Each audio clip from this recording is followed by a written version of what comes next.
Assalamualaikum warahmatullahi wabarakatuh. Perkenalkan, nama saya Ahmad Fauzan, NIM E 2019-2405. Di sini saya akan menjelaskan tentang faktor penghambat luar negeri. Yang pertama ada perdagangan luar negeri, dan yang kedua ada sebab akibat kumulatif. Yang pertama, perdagangan luar negeri. Hubungan ekonomi antar satu negara dengan negara lain, yaitu ekspor impor. Perdagangan tersebut terjadi di negara internasional, suatu negara berkembang dengan negara berkembang lainnya, atau antara negara berkembang dengan negara maju. Perkembangan sektor ekspor di negara-negara berkembang sampai dengan saat ini belum menggembirakan dan mendorong kegiatan perekonomian negara tersebut.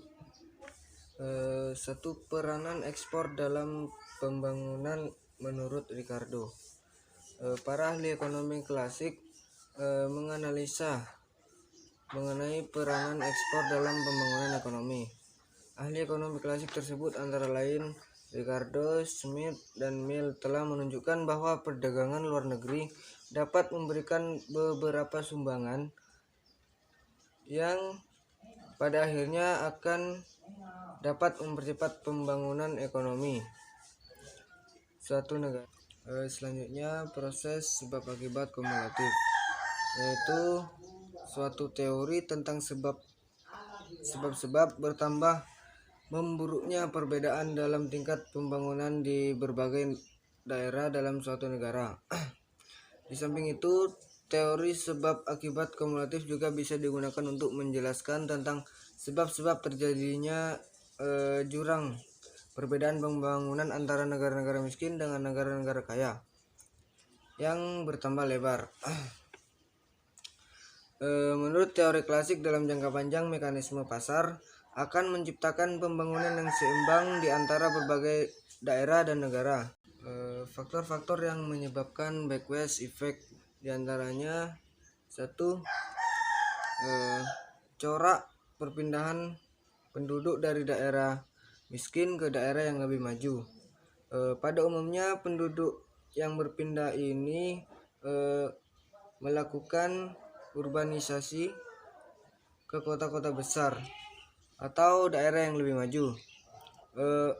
Biasanya penduduk yang melakukan urbanisasi ini merupakan penduduk yang potensial, yaitu tenaga kerja yang masih muda dan produktif dengan tingkat pendidikan yang lebih tinggi dibandingkan yang tidak berurbanisasi.